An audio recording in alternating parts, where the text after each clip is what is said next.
तो C TET में पूछे जाने वाले बाल विकास जो होते हैं, कुछ क्वेश्चन हैं बाल विकास और शिक्षा शास्त्र के सवालों में जो होते हैं, कुछ इम्पोर्टेंट क्वेश्चन हम आपके सामने रखते हैं। इम्पोर्टेंट क्वेश्चन के द्वारा देख सकते हैं आप कि कैसे सी टेट में क्वेश्चन पूछा जाता है। टेट से थोड़ी सी अंतर होता है सी टेट का क्वेश्चन, लेकिन बड़े आसान होते हैं क्योंकि लॉजिक पर आधारित होते हैं सी टेट के क्वेश्चन। इसलिए हम बेहतर तैयारी के लिए सी टेट के कैसे पढ़ें, हम इन क्वेश्चनों पर आपको फोकस करते हैं और इन क्वेश्चनों का जो होता है आपको व्याख्या में हल करके आपको बताते हैं कि कैसे आप सी टेट के क्वेश्चन आपके समक्ष आ सकते हैं। तो पहला क्वेश्चन हम आपको बताते हैं। देखिए क्या कहता निम्नलिखित या निम्नांकित विकल्पों में से पोर्टफोलियो, आप नाम सुने होंगे, पोर्टफोलियो की विशेषता कौन सी नहीं रही। हमने आपको पोर्टफोलियो की विशेषताओं के बारे में बताया था और आपका विस्तृत चर्चा हमने आपको किया था। अभी ऑब्जेक्टिव क्वेश्चन में हम तो चर्चा नहीं कर सकते हैं, लेकिन हमारे 29 जून के क्लास में जो होता है आपको क्लास देख सकते हैं। 29 जून से क्लास हमारा फिर सी टेट का चालू हो जाएगा, टेट और सी टेट दोनों चालू किए जाएंगे, तो हम उसमें जो होता है आपको विस्तृत चर्चाएं कर सकते हैं। तो चलिए हम आपको बता दे रहे हैं, कह रहा कि इसमें कौन सी विशेषता नहीं रही है। तो पहली चीज़ पे हम ध्यान रखेंगे कि जो विशेषता नहीं रही उसको हम ढूंढना है। कहता पहला, पोर्टफोलियो समय विशेष के दौरान किए गए कार्यों को संकलित करता है और विकासात्मक परिवर्तनों पर प्रकाश डालते हैं। ये आपका ऑप्शन सही है, एकदम सही है। दूसरा कहता है पोर्टफोलियो विद्यार्थी को अभिकल्प करने, संग्रह करने या मूल्यांकन करने में संलग्न करते, ये भी आपका सही है। जो पोर्टफोलियो अब विद्यार्थी को जो होता है अभिकल्प करने या संग्रह करने या मूल्यांकन करने में जो संलग्न करते, एकदम सही है। तीसरा कहता ऑप्शन है कि पोर्टफोलियो जो था पोर्टफोलियो विद्यार्थी को स्वयं की अधिगम प्रगति के आकलन में संलग्न करके स्वनियमित को समुन्नित करते हैं। ये भी ऑप्शन आपका क्या होता है, सही निकल के आता है। तीसरा ऑप्शन देखेंगे, क्या सभी चारों सही हो जाएंगे क्या। पोर्टफोलियो में असंबंध परीक्षण, ये गलत होता, असमन्वित संबंध परीक्षण, ठीक है, ये आपका ऑप्शन। और क्विज होते जो अधिगम उत्पाद को सुनिश्चित करते हैं, ये गलत होते हैं, ठीक है, संबंध होते हैं। ये विकल्प नंबर डी आपका जो होता है ऑप्शन में पोर्टफोलियो की विशेषता नहीं पाई जाती। तो ऐसे क्वेश्चन पे जो होता है लॉजिक होते हैं क्वेश्चन, अगर आप इसे विस्तृत, सुपर टेट का मतलब होता है, टेट सी टेट का मतलब होता है थोड़ी सी अगर आप हल्का से आप विशेष पढ़े हुए हैं और लॉजिक बना करके आप पढ़े हुए हैं, और हम अपने इंस्टीट्यूट में लॉजिक आपको हमेशा क्लियर करते हैं, तो आपको जो होता है देखेंगे लॉजिक आपको हम यूट्यूब पे फ्री में जो होते हैं वीडियो को हम जो होता है कास्ट कर देते हैं, वीडियो को डालते हैं, आप देख सकते हैं कितनी जानकारी आपको मिलती है। उससे आप आसानी से जो होता है किसी भी क्वेश्चन को बड़े अच्छे तरीके से हल कर लेंगे। तो आप देखिए दूसरे क्वेश्चन पे देखिएगा कैसे पूछा गया। देखिए एकदम आसान है, क्या कहलाता है। हावर्ड गार्डनर का नाम आप सुने हैं, ये तो आपको पता है, आप तैयारी करते हैं तो गार्डनर का नाम बड़ा मशहूर है।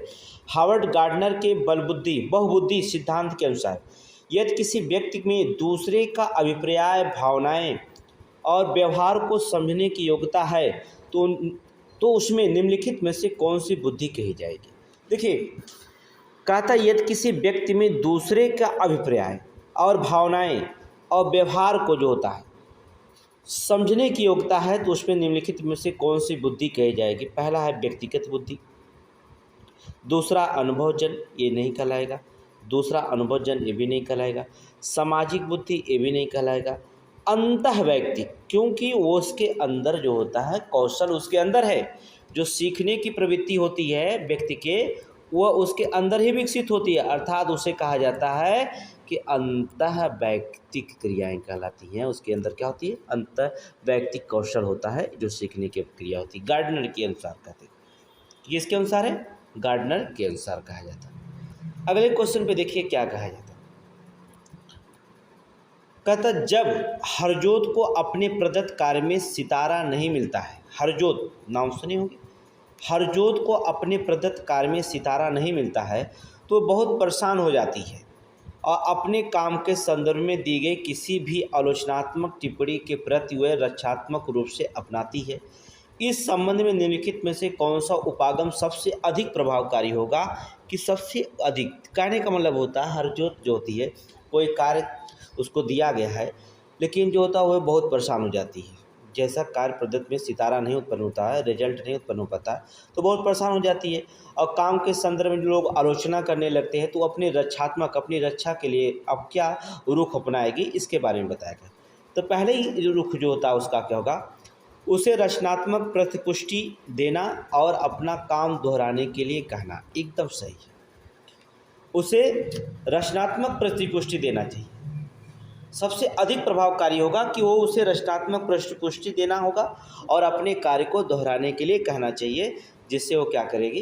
कार्य को प्रदत्त रूप से दिया जा सकता है। ऑप्शन नंबर ए आपका सही है। दूसरे क्वेश्चन पे देखें क्या कहता है। कहता एक अध्यापक बहुत अधिक अपेक्षाएं किसी से रखनी चाहिए? एक अध्यापक को बहुत अधिक अपेक्षाएं किससे रखनी चाहिए? केवल प्रतिभाशाली विद्यार्थियों से? नहीं, प्रतिभाशाली विद्यार्थियों से केवल नहीं। जहाँ केवल ओनली लग जाए तो समझ लो कि वो ऑप्शन अक्सर गलत हो जाते हैं। केवल शब्द पे थोड़ा जहाँ भी शब्द अगर केवल आ जाता है तो उस क्वेश्चन पे थोड़ा ध्यान रखना कि केवल ये बड़ा खतरनाक होता है।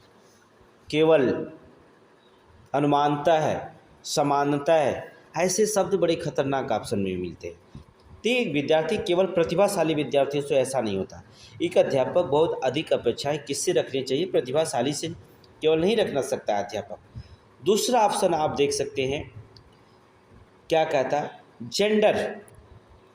कहता है जेंडर और वर्ग को ध्यान में ना रखने वाले सभी विद्यार्थियों से। एकदम सही, विकल्प आपका बी ऑप्शन में एकदम सही है कि जेंडर, लिंग और वर्ग को ध्यान में ना रखते हुए सभी विद्यार्थियों से जो होता है अपेक्षाएं रखना चाहिए। इसमें लिंग, स्त्री, पुरुष का किसी को भी नहीं, ऐसी बात है। वो ना रखते हुए सभी विद्यार्थियों से जो होता है, किसी भी वर्ग का हो, सभी विद्यार्थियों से जो होता है अपेक्षाएं रखनी चाहिए। विकल्प ऑप्शन नंबर बी आपका एकदम सही निकलना है। ऑप्शन नंबर बी आपका सही निकलता है, एकदम सही। दूसरे क्वेश्चन पे देखेंगे क्या कहता है कि किस दृष्टिकोण के अनुसार अधिगम एक सक्रिय एवं सामाजिक प्रक्रिया है? कहता है किस दृष्टिकोण के अनुसार अधिगम एक सक्रिय और सामाजिक प्रक्रिया होती है?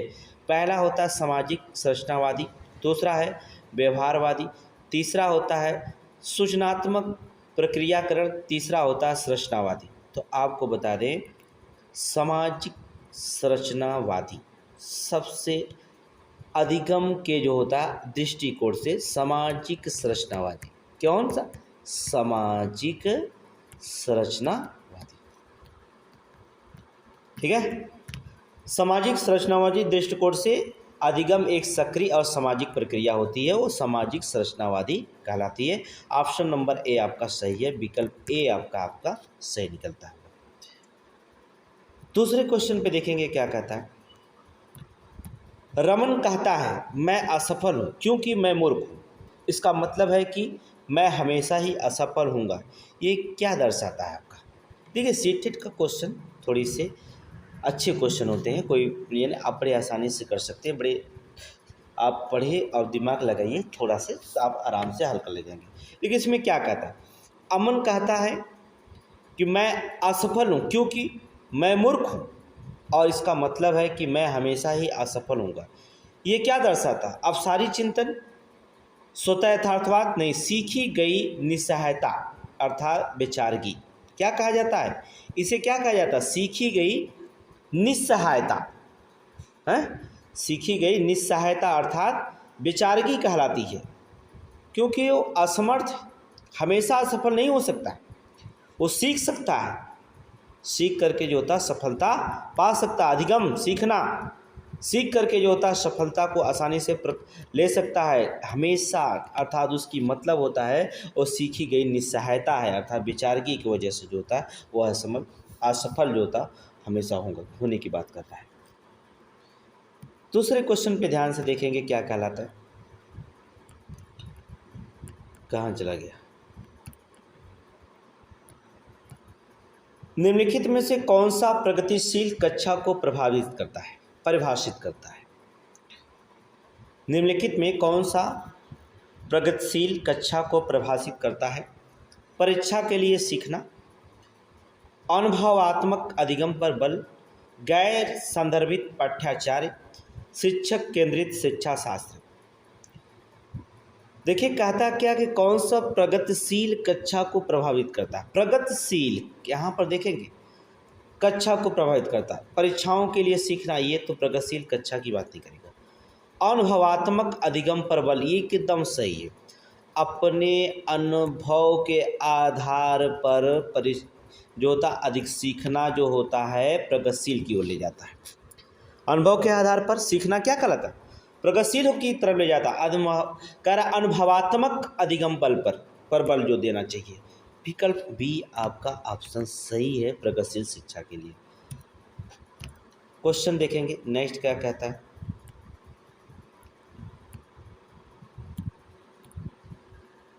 लेखन वैकल्पिक वाले विद्यार्थियों को सफल समावेश सुनिश्चित करने के लिए क्या महत्वपूर्ण, ये महत्वपूर्ण है कि कहता लेखन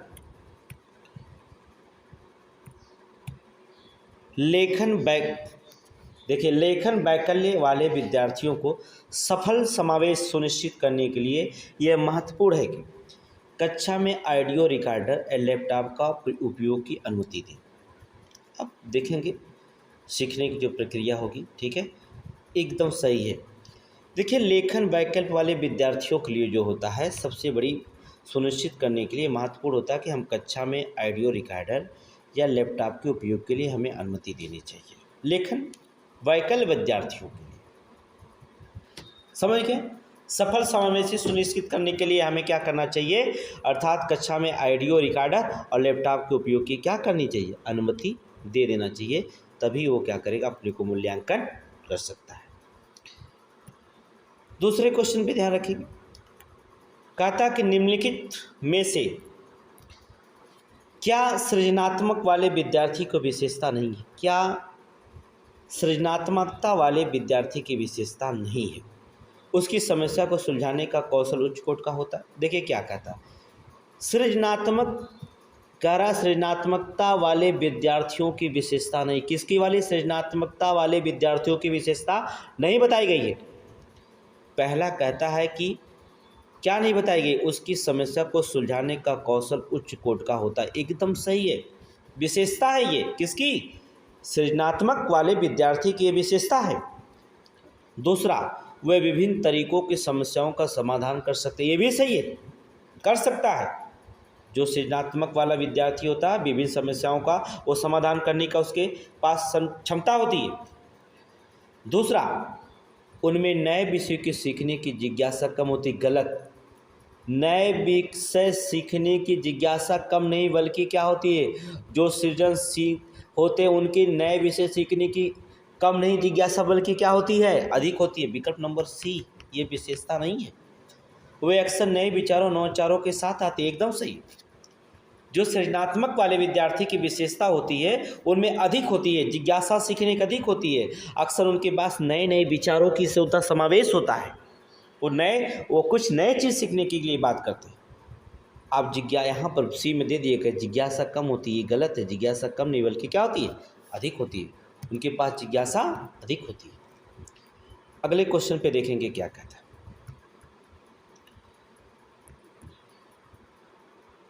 माध्यमिक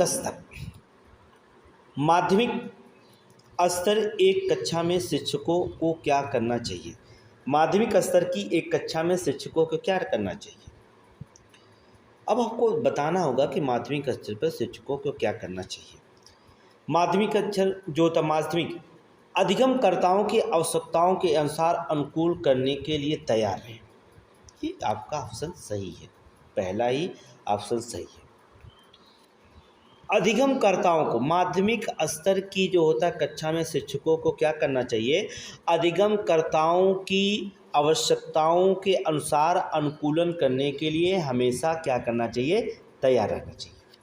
ऑप्शन ए एकदम राइट निकलता है, अर्थात हमेशा तैयार रहना चाहिए इसे।